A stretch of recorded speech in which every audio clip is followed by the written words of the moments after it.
Hello and welcome to the Park2Park podcast, where we compare theme park offerings from coast to coast. We don't always see eye to eye, but we'll try. I'm your host, Alli, and as always, I'm joined by CJ, my co-host. How are you doing tonight, CJ?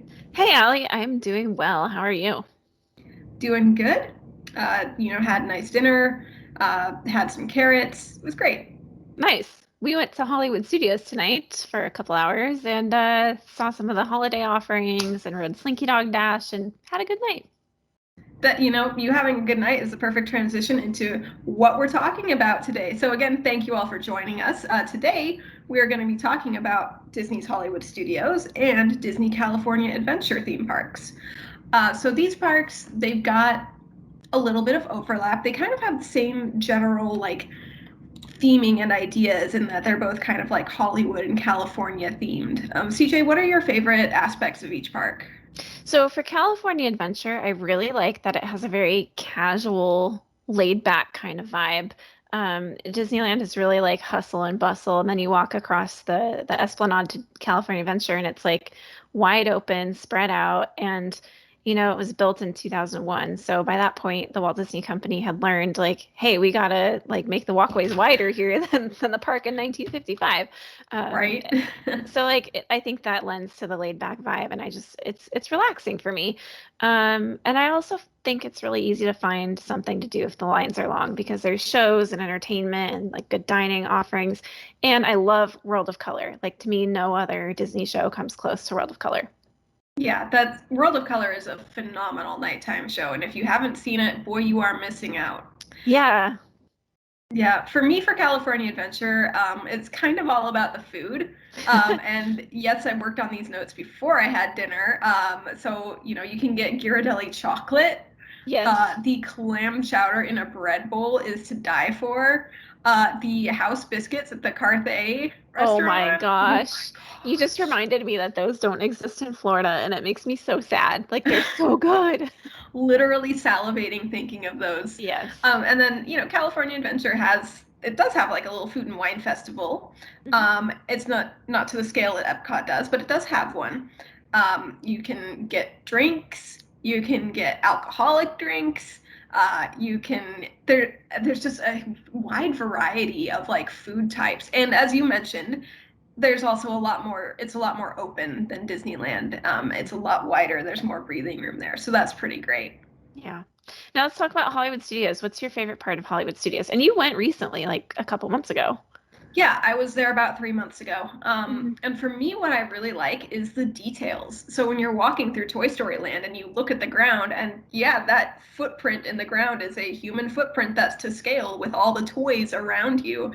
And that's just so cool. And you go into the Star Tours line and the sorry, Star Wars fans, I know it's AT-AT, but the at is like realistically scaled up there. And oh, it's just like they put so much attention to the details that I really love it.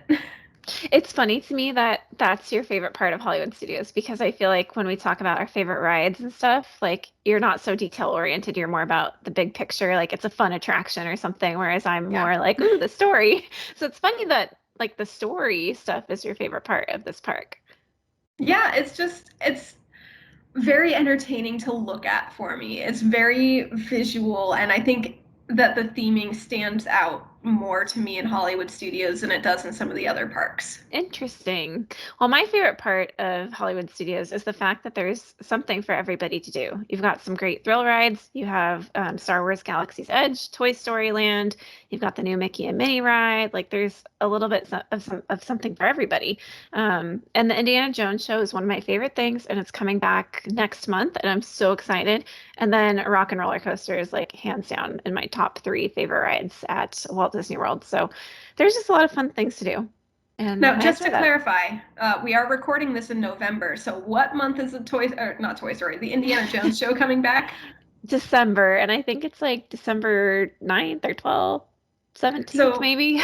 So probably by the time this comes out, it will be back, and all of the Indiana Jones fans will rejoice. Yes, myself included. So when did Hollywood Studios open, and how big is it? Yeah, Hollywood Studios opened May 1st, 1989, and it's 135 acres. And in 2019, we're looking at stats for how many people visited the park, and things have been weird. So we're going back to 2019, and they had 11.4 million visitors, just about. So quite a good amount of people visited that park. Yeah. And then California Adventure opened on February 8th, 2001, and it is only 72 acres, so about half the size of Hollywood Studios. Yeah. And in 2019, it had just shy of 10 million visitors. Yeah, that's And that's I pretty good was, for DCA. yeah, it's a lot of people. Yeah. And I was actually there the first month that it opened in February 2001. I was but a wee child at the time. I was less than 10 years old. So I have just vague memories of it. I remember going on the Orange Stinger ride, which is now the Silly Symphony Swings, and it made my friend sick. Oh no. I remember the sunglasses with the dinosaur wearing sunglasses. That was a little souvenir shop. Yeah. I have a vague recollection of going on Superstar Limo. And that's the only ride there that I never went on, so I'm like quite jealous that you went on it at all. Yeah, you weren't missing anything. Yeah, that's what um, that's what I've heard. I also remember, mainly because we got a picture in front of it, the fountain that was there where the Carthay Circle restaurant is now.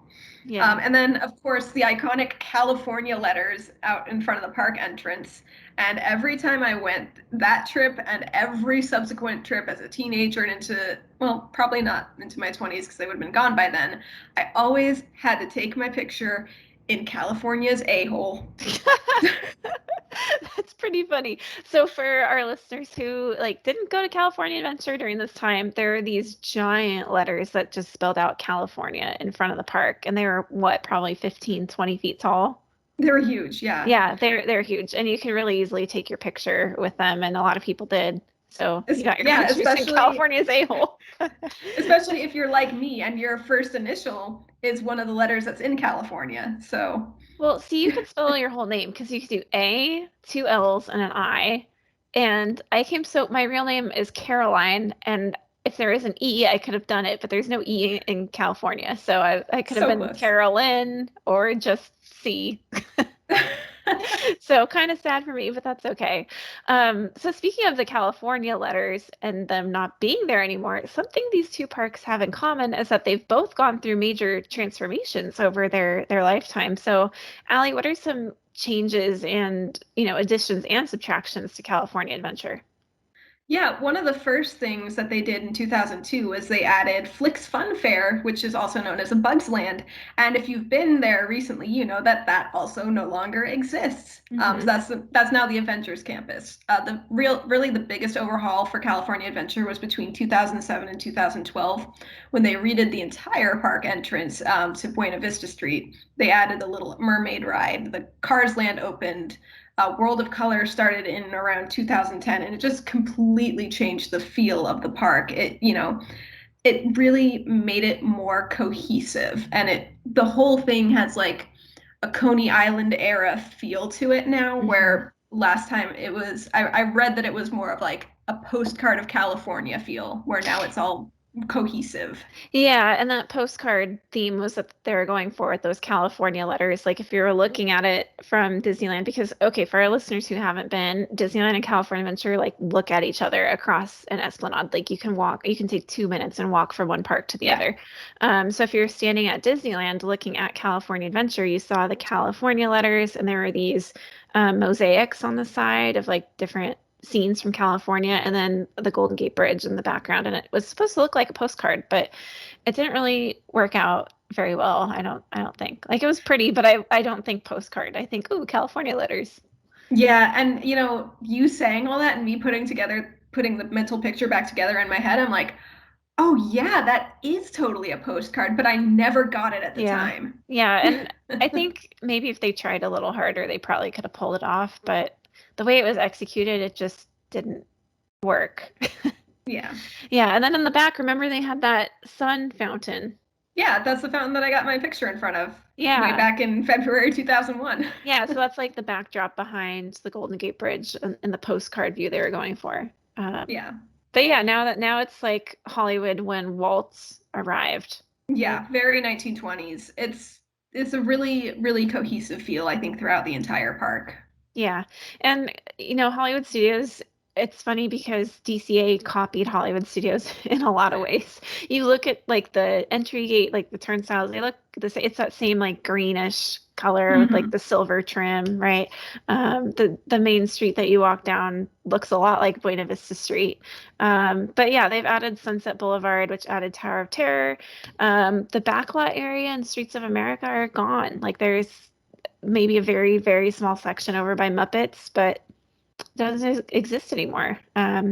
Great Movie Ride's gone, which was a personal favorite of mine. They added Toy Story Land, Galaxy's Edge, and Mickey and Minnie's Runaway Railway. But yeah, what's kind of sad is that there's no more opening day attractions from Hollywood Studios anymore. I was no, I was reading like fun facts and it said there's no more opening day attractions. And that's just sad. Like for me, the history girl, that's a little sad.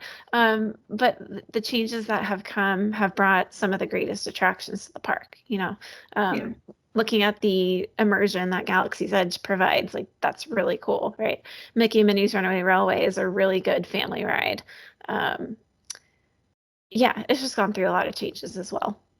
Yeah. And with California Adventure, by my calculations, and this may be wrong, but there are only three opening day attractions that are unchanged.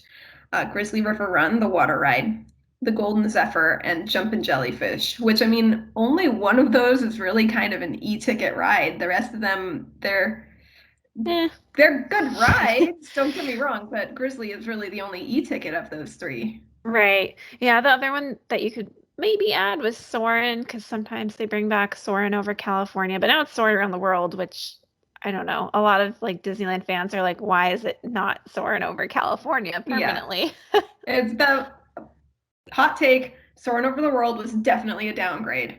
Oh, absolutely. I don't think a lot of people would disagree with that. I think most people like the Californian version better. All right, let's talk about like arriving to the park. So, Allie, how do you get to California Adventure? The same way you get to Disneyland, only you make a right instead of a left, or a left instead of a right, depending on which way you come in on. Yeah, and that's like the beauty of Disneyland. Like it's so compact. It's like you just walk there, you leave Yeah. Disneyland and like California Adventures, you could throw a rock at it. Yeah, yeah. It's literally like a football field away from the entrance Yeah. to Disneyland. Now, the only difference for Disneyland and California Adventure is there is no monorail stop in California Adventure. The monorail does go through it, but it does not stop. Yeah, if you have a ticket to Disneyland but not a ticket to California Adventure, that's kind of a cool way to see California Adventure. It's a very quick ride through DCA, but hey, if you only got one day and you're doing Disneyland, you might as well get a free tour of DCA, right? Yeah.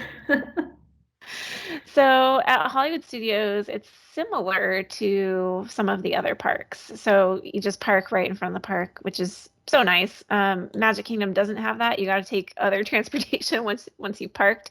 But at Hollywood Studios, you just park right up front and you walk in because the trams still aren't running. If you're arriving from a resort, you can take a bus. But there are some resorts that have Skyliner access, and that just drops you off right at the entrance. It's so easy. From the boardwalk resorts, you can take a boat if you want, or there's a walking path if you're feeling like you got to get, I don't know, 40,000 steps in instead of 30,000 steps in. And then from Epcot, you could also take the Skyliner, walk, or boat. Now, what are your feelings on the Skyliner? Because for me, being afraid of heights, it's you would severely have to twist my arm to get me to go on it. I like it. It's nice because okay, in California, it's so easy to park hop, right? In Florida, Mhm. it's a little bit more tricky, and when you have a stroller, it's even trickier because to get on the monorail, I'm sorry, to get on the bus or to go back in our car, we obviously have to fold up the monorail or fold up the monorail, fold up the stroller. Okay, I was my gonna say, brain's folding a up the little crazy. monorail, that's a whole nother talent.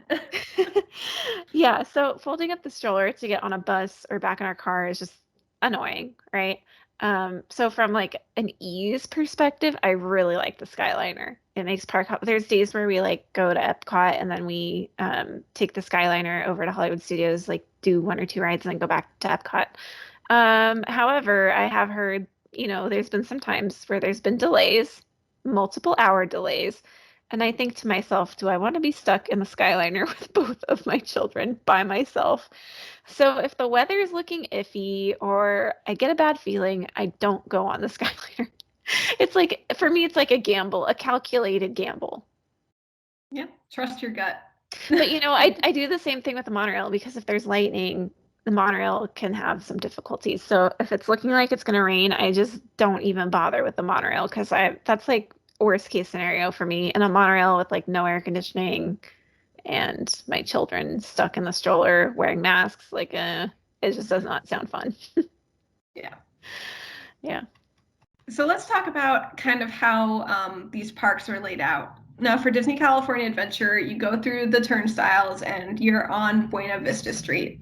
Lots of shopping down Buena Vista Street. And then to get to the different lands, I'm going to just kind of go in is it clockwise or is it counterclockwise? I think I wrote down clockwise, but it is actually counterclockwise. Oh I must yeah. have been tired when I did this. No, I think what you're doing is you're looking at the map, and if you're doing like a bird's eye view, it's one way, and then I think you just had the map oriented Yeah, differently. Google Maps just automatically oriented it upside down to, Yeah. the physical park map. Anyways, going in on Buena Vista Street, going clockwise, to the left you have Hollywood Land, which to me always felt like Hollywood Studios but in miniature. Yes, I agree. Yeah. Then going up from there, you have Avengers Campus, which is brand new. Then you have Cars Land, Pacific Wharf, Pixar Pier, Paradise Gardens Park, which is the largest land in the park according to Wikipedia, and the land that I didn't know the name of until yesterday, and Grizzly Peak. Well, to be fair, I don't know if it's always been called Paradise Gardens Park. I think it's gone through some like identity crises throughout its life. What's kind of funny to me is that Pacific Wharf counts as a land because there's just restaurants and the bread tour and Hey, don't Ghirardelli. discount the bread tour, I man. know the bread tour is good, but like there's no rides. It's quick service dining, the bread tour, and Ghirardelli's. And a nice photo op with a giant net of fish. This is true. And the baby care center is there. I don't remember where first aid is. Oh, first aid's up front, but the baby care center is there too. Okay, so Hollywood Studios, I'm not gonna lie, when I'm there, I get kind of turned around. Um, there's there's like random nooks and crannies that like I kind of get a little lost in. But Hollywood Boulevard's like the main street of Hollywood Studios, and it's very similar to Buena Vista Street. It's shops and it's from the same era as Buena Vista Street. If you go to the right, you've got Sunset Boulevard, which like dead ends into Tower of Terror, Rock and Roller Coaster, and the Lightning McQueen show. You can't go anywhere from there, so you got to like come back out. Then you've got like the Echo Lake area where you've got a couple of restaurants and the Frozen show. There's the animation courtyard off to the right. There's Commissary Lane where there's some restaurants and a meet and greet. There's Grand Avenue, Star Wars Galaxy's Edge way in the back, Toy Story Land on the other side in the back. Um, and what I've noticed is that unlike some of the other Disney parks, there isn't really a central hub and spoke pattern. Like we see Mickey and the Walton Mickey statue that like spokes out into other lands, and we see Spaceship Earth kind of as like the gateway to other lands. It doesn't really exist in Hollywood Studios, in my opinion. Like I guess Grauman's Theater, the Chinese theater, is the closest thing, but you kind of circle around it instead of like through it, if that makes sense. Yeah, and I think that's kind of the same case with California Adventure. I would say if there's like a center point icon that you like can see to anchor yourself to, I would say it might be the grizzly head on the top of Grizzly Peak. Hmm. But that's definitely it's not really the park icon. Yeah. It was at one point. It absolutely was. There was merch with it all over the place. But yeah, there's not like I'll meet you at the hub. And there, to be fair, there is a statue of Walt and Mickey on Buena Vista Street, but it's really not the hub and spoke of Right. Disneyland and Magic Kingdom and some of the other parks. Right. And that actually it's good that you mentioned that because the reason why the reason that statue's on the ground as opposed to like on a pedestal? I don't.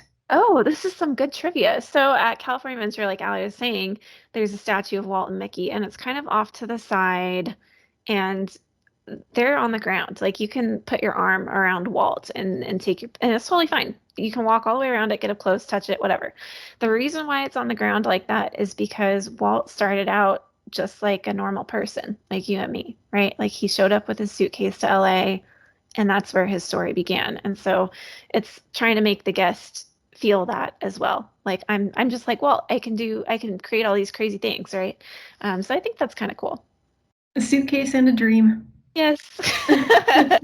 Now talking about the park icons, I think both of these parks have kind of struggled to identify what their icon is because at Hollywood Studios, they have used Tower of Terror as their icon. They've used the Chinese theater as their icon.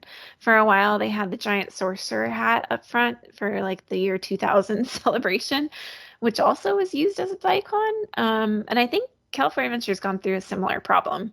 Yeah, they've used Grizzly Peak. They've used Grizzly Peak with the Ferris wheel in the background, which doesn't actually visually line up when you're in the park. Yeah, and Like, they have like the roller coaster too as part of that. yeah, Yeah. yeah. I really feel like they couldn't pick one, so they picked like three, and like that was the worst option. Yeah. Yeah, I mean, think about Disneyland and Magic Kingdom. You got the castle, obviously. There's Spaceship Earth and Tree of Life for the other two parks. So I don't know. These two parks, they've gone through changes. They have a little bit of an identity crisis. It's okay. They're good little parks, but you Yeah. know, just like us, they've got some issues. Yeah, everyone has an identity crisis sometimes. It's okay. We still love them. Yes, we do. Let's talk about how many attractions are in these parks. Allie, DCA, lay it on me. How many attractions? Okay, so just a couple points of clarification before I give you the number. I mentioned the Ferris wheel. There are two options for the Ferris wheel. You can do a swinging car, which is fun if you like hating yourself, or you can do a stationary car, which is fun if you like Ferris wheels. So I did not. I did not differentiate between the two. The Ferris wheel counted as one ride. Mhm. There are some holiday overlays for Halloween and for Christmas, and I didn't count those as a separate ride. Yeah, and those are Um, just for Cars Land, right? yes, the only ones I saw were Cars Land. I think Guardians of the Galaxy does Monsters After Dark. Yes, I saw that Yes. too. Yeah. And then, as we mentioned earlier, Soarin' over the world versus Soarin' over California, that only counted once. So I came up with a total of 28 attractions. Okay, meanwhile, at Hollywood Studios, I counted 14, including Star Wars Launch Bay. This does not count any of the shows because for some reason, the shows are listed as entertainment at this park, but I know some other parks have the shows listed as attractions.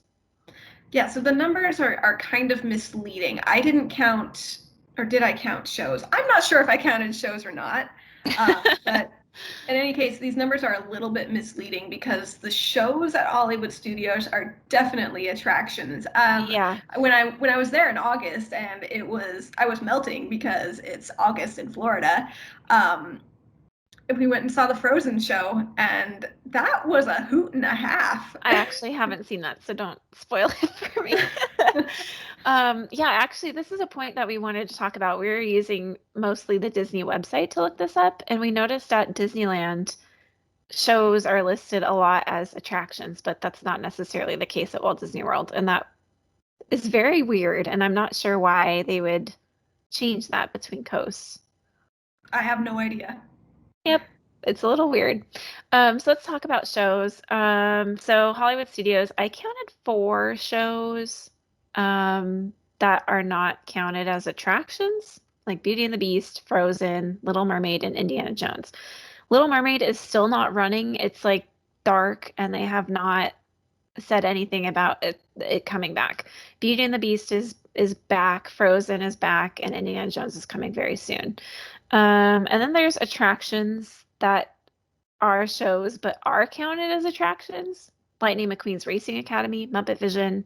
There's Mickey and Minnie short, and then Walt Disney Presents. So that's another four for a total of eight. And then for some reason, the Disney Junior dance thing did not pop up as either a show or attraction. So really, there's like 9 shows. And at California Adventure, I counted somewhere in the family of 16. Now, a lot of those are seasonal holiday shows. They have a holiday dance show, the Viva Navidad Street Party, lots of holiday concerts with different Groups, musicians. yeah. Yeah. And the holiday toy drummers, which if you've seen any like Christmas parade, you know exactly what I'm talking about. Yeah, and they're so cool. They're so cool. And I mean, they're so talented too. It's Yes. amazing. Yes. In addition to the holiday shows, you got Turtle Talk with Crush, which is awesome. I counted the Animation Academy. It's a little show, and you get to take home. It's the best free souvenir. I have so many of them. The Hyperion Theater, there is nothing there right now. It used to have Aladdin, followed by the Frozen musicals, which were I never saw Frozen, but Aladdin was amazing. It was very well done, and I have no doubt that Frozen was as well, if not better. The Avengers campus has mini shows where you can see Spider-Man flying. Right now, there's a preview of the new Eternals movie. There's also CJ's favorite, the Mariachi Divas. Oh gosh. No, they're not my favorite. I know they're like Grammy Award winning and stuff, but they're usually hanging out at the seating area for some of the restaurants, and we like eating over there because it's peaceful. And then they come up and do their mariachi music, and I'm just like, I need a break from the music. This is why I'm over here. Please don't play your instrument in my face. Yeah, they are extremely talented, Yes, but I'll give them that. we are not always the biggest fans of the timing of, Yes. of their shows. Yes. And then I just have to give a shout out to the Phineas and Ferb show. That holds a special place in my heart. Phineas and Ferb is my favorite Disney show of all time, and I was at the last performance of that. And so were the creators of Phineas and Ferb and the voice of Phineas. And like I got my pictures with them, and I mean I'm tearing up now thinking of it. It was so good. They used to have that High School Musical show too. Remember that? Yeah, they did. Yeah, they did. Yeah, really capitalizing on the hotness there. But you Yeah. know, High School Musical is making a comeback, so maybe that show will also make a comeback. We don't Yeah, know. if they haven't trashed the little float that they had. It was weird. It was like this little float they rolled out and just parked there, and then they would like dance and sing, and they'd roll it back stage again. Remember that? Yeah, yeah, that was. I mean, High School Musical was very popular, so It I was. mean, Yeah. go Wildcats. Yeah. Well, yes, we got spirit. Okay, let's move on to rides. So at Hollywood Studios, there's only 9. That's a surprisingly low number because I feel like every time I've been to Hollywood Studios, yeah, I've been just so busy every time I've been there. Yeah, there's the Alien Swirling Saucers, Runaway Railway, Smuggler's Run, Rock and Roller Coaster, Slinky Dog, Star Tours, Tower of Terror, Toy Story Mania, Rise of the Resistance. And at California Adventure, you have 18.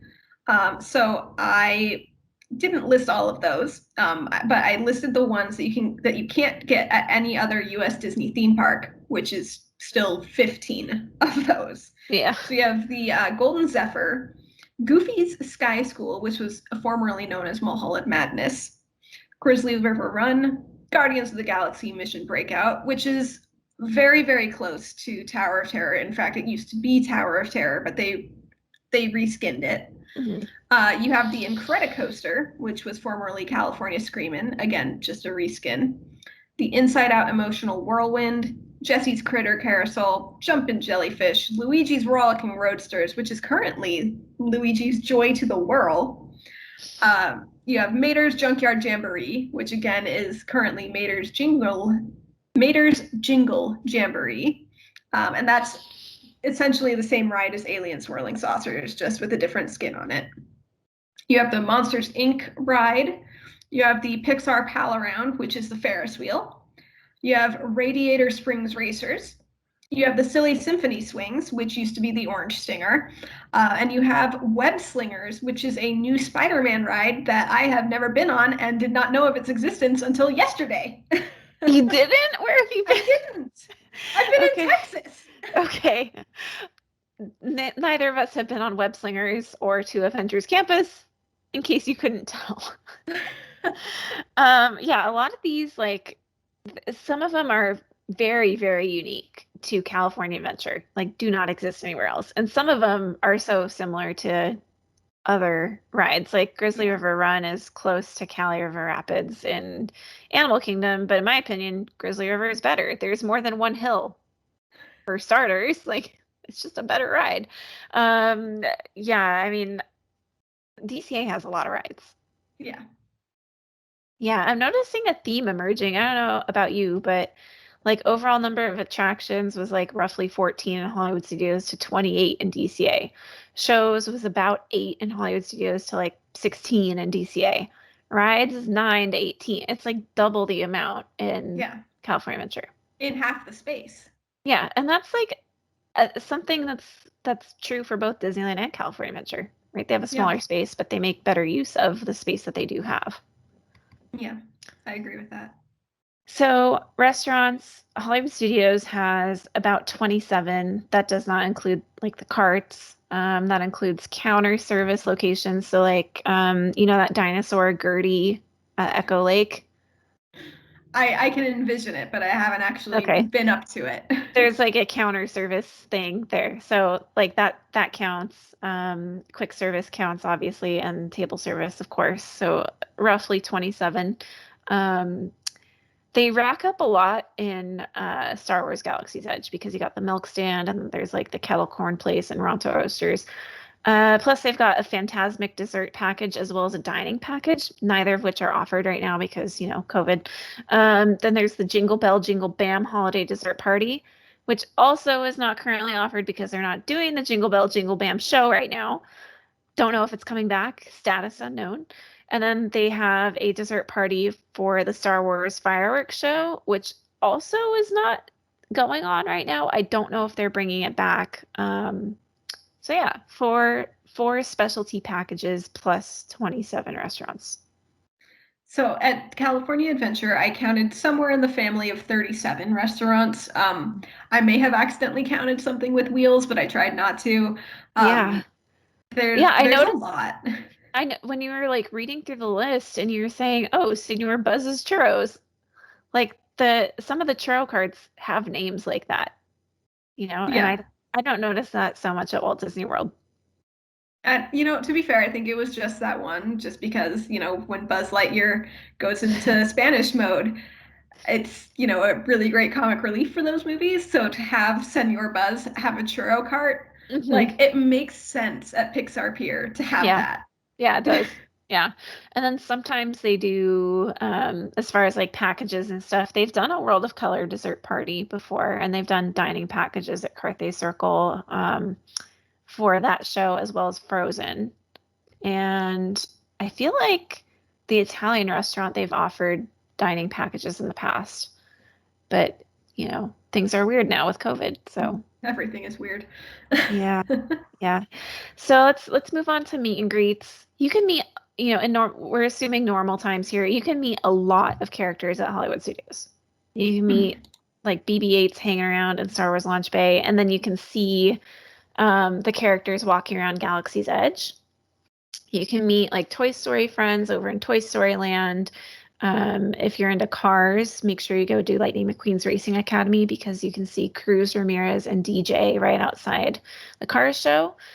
There's a dance party area where you can see the characters dancing, but you can also, like out front, sometimes they have Disney Junior characters out there. There's some more Pixar characters you can meet, like Edna Mode sometimes comes out, and The Incredibles over at Pixar Place. Mickey and Minnie Mouse have their own meet and greet. There's a Frozen meet and greet. So in normal times, there's a ton of opportunities to see characters.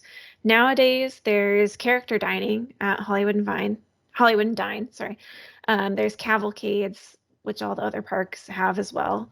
And then Star Wars Land is still doing the characters, but they're like up high. They're not walking amongst the people. And then Donald has shown up, like watering the lawn around like the entry area, kind of. In the grass. So That's some adorable. yeah, sometimes the characters show up like around the grass or stuff like that in a distanced way. And at California Adventure, there were three listed on the website, but CJ pointed out a fourth one that wasn't listed on the website. So in Radiator Springs, you can meet Radiator Springs friends. You can meet Tow Mater, you can meet Lightning McQueen. DJ and his crew will occasionally roll down the streets there. Yeah, and they do that little dance thing. Yeah, they do a little dance show. And then Red, remember Engine Red? Yes! Yes, Engine Red, like the fire truck is out there, which is so cool. And unlike at Hollywood Studios, they're just sitting there. They're not moving. They're not talking. What do they do at Cars Land, though? They move, they talk, they blink. Yeah. Like they drive through Cars Land. Yeah, they drive through, which is so cool. So immersive. It's realism, man. Yeah, yeah. You can also meet Mickey and friends on Buena Vista Street. There are Pixar friends on, of course, Pixar Pier. And you can meet Avengers characters at Avengers Campus as well. Yeah, and what I love about Mickey and Friends on Buena Vista Street is they're wearing like old style costumes, like 1920s kind of costumes, which Yeah. is really cool. Now, for a time, you could meet Oswald. Do you know if that's still a thing? I don't know. That's a good question because he was there for a while and then he went away and then I think he came back. So I'm not 100% sure about that. All right. So that's a question for our listeners. Let us know, tweet us, Instagram us, send us an email. If you know if Oswald is still there, let us know because we would love to hear. Yeah, Oswald was such a cool character to me because he wasn't really anywhere in Hollywood Studios. He has like a shop or something at the entry, I think. Maybe. I don't even know if that's true. I don't remember. I mean, you were there literally 2 hours ago and you didn't I know, think to look. I know. I feel like on the right at the gas station, maybe where they do the stroller rental. My brain is like not calculating that right now. Let's move on. What's our next topic? The nighttime entertainment. Now, California Adventure is a little bit limited here for most of the year. It's pretty much just World of Color, which is a fantastic show and you definitely should not miss it. But that's kind of it for most of the year. Now, I say most of the year. During Halloween time, you got the Oogie Boogie Bash and other Halloween events. So there's no Mickey's Not So Scary Halloween Party on the West Coast. It is Oogie Boogie Bash instead. So you can see the Headless Horseman. You can go trick-or-treating. The Redwood Creek Challenge Trail becomes the space to meet the villains. There's a Halloween parade. There's a trick-or-treat show at Disney Junior. So there's a lot to do at Halloween, but the rest of the year, it's just World of Color. Yeah, and honestly, as far as parades go for DCA, they did have the electrical parade for a while. They had Paint the Night for a very short amount of time, I believe. And for daytime parades, they've had that Pixar Play Parade like forever, which is a great. It's a great parade. 5, 4, 3, 2, 1. Yeah, go. I know the dance because my son loved that. Anyways, they have a very long parade route, and right now they're just not really using it because COVID again has sucked the life out of parades, unfortunately. Okay, as far as Hollywood Studios goes, they're doing a wonderful World of Animation fireworks show right now. They've done a Star Wars show in the past, the fireworks show, and it's actually really good. So hopefully they bring it back. They have Disney Movie Magic, which is a projection show on Grauman's Theater. Phantasmic is a nighttime water firework character show. It's pretty good. Disneyland has their version as well, but not in California Adventure. It's in Disneyland. And then right now, for the holidays, they're doing a show called Sunset Seasons Greetings, which is a projection show on Tower of Terror. We saw that tonight, actually, and it reminded me a little bit of the Small World holiday projection show. Only it's a lot taller, obviously, because it's Tower of Terror. But it was pretty good, and it snowed, or snoped, as I should say. So that was kind of fun. Now that we've got the facts laid out, it's time for the final showdown. Can we see eye to eye? Does one coast stand out above the crowd? CJ, tell me your thoughts. Okay, I have so many thoughts. This is very, very hard for me because recently in my ranking of my favorite Walt Disney World parks, Hollywood Studios has gone up the list. Because there's so many great rides there that I enjoy doing, right? Like there's Tower of Terror, Rock and Roller Coaster, Slinky Dog Dash, Mickey and Minnie's. There's just good rides and really good experiences. When I'm looking at the overall picture, see, this is so hard. Like, there's more to do at DCA, and Mhm. I feel like that pushes DCA ahead a little bit, even though I like the rides at Hollywood Studios better. So you're saying that for you, DCA is the winner? I think so. And even when I think about like the extra things to do, like the bread tour, right? You can go get a piece of Boudin Bakery fresh sourdough bread and learn how sourdough bread is made. And that's part of San Francisco's history and part of California's history. And that's a cool experience. And then there's Ghirardelli, which is also part of San Francisco and California's history. So there's that you can do. We didn't even talk about like the Grizzly Peak like recreation area. Like there's a huge play area for kids with a bunch of stuff to do back there. So yeah, I just think because of the sheer amount of things to do and the variety of things to do at California Adventure, I think that's going to take the cake, but it's really, really, really close. It's like 55-45 split for me. Yeah, I want to say that this is actually even a harder choice than Disneyland versus Magic Kingdom. Yeah. Like, this is a harder choice for me. Yes. And like I can't believe these words are coming out of my mouth. But CJ, I'm gonna have to disagree with you on this one. I want to give this to Hollywood No. Studios. Just for me, for one, I really like all the rides at Hollywood Studios. Like, I need Slinky Dog Dash in my life more often than I get it in my life. It's so much fun. So all of the rides, frankly, except for Tower of Terror, are winners for me. And then I also like, yes, California Adventure, the theming got a lot more cohesive when they revamped it. But now with the introduction of, everything's Avengers and everything's Pixar, I feel like they're losing some of that theming that they built up. That's a good point. Whereas I feel like Hollywood Studios, you go in knowing you're about to walk onto, 5 different movie sets. And it doesn't lose that cohesiveness for me. You walk in, you're going to go down to Sunset Boulevard and it's going to be one movie set. And you're going to go to Toy Story Land and it feels like another movie set. And then Galaxy's Edge is another movie set. That's a And really I feel interesting like point.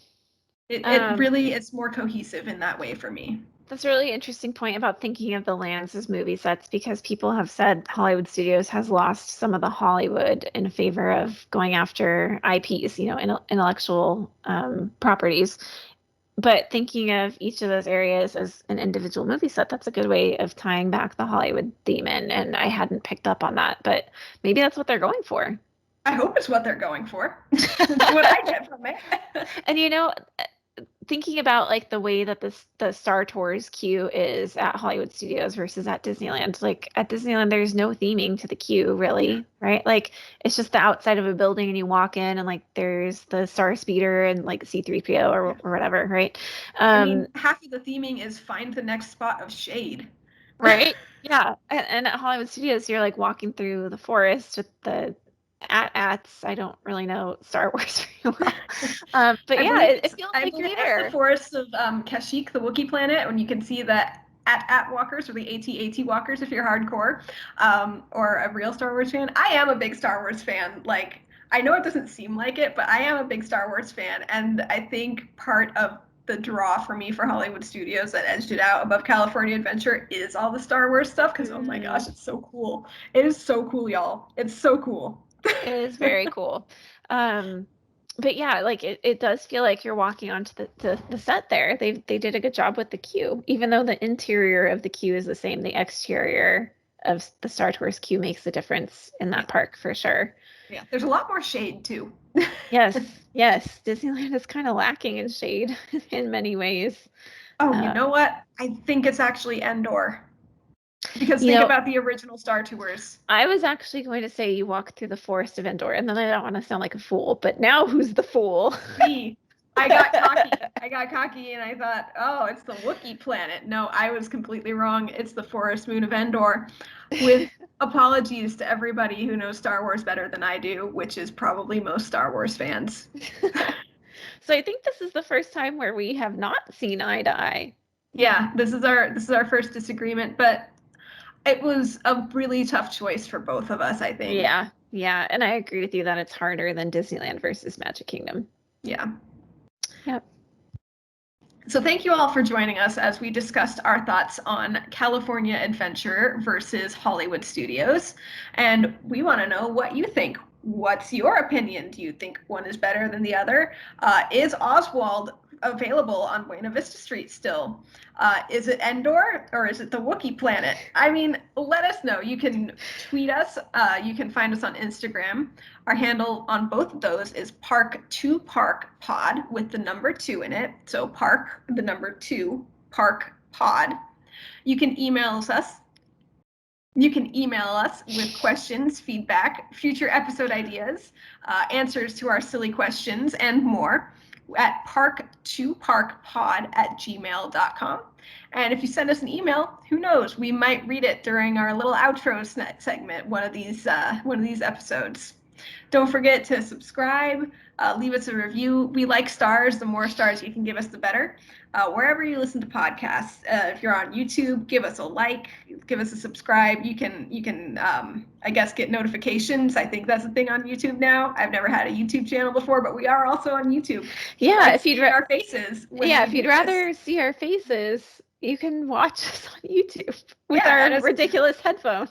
Yeah, you can see the cat ears that I have mentioned before. And that's also Park2Park Pod on YouTube as well. Yeah, thank you guys for joining us again. Next time, we have kind of an interesting problem here because Walt Disney World Resort has 2 theme parks, Epcot and Animal Kingdom, which do not exist at Disneyland. So we're going to be talking about Epcot and Animal Kingdom and finding out if there is something comparable in the general area of Disneyland or if elements of those parks exist at the Disneyland Resort. Mm-hmm. And yes and no. Find out which by tuning into the next episode. See you guys next time. Thanks, everyone.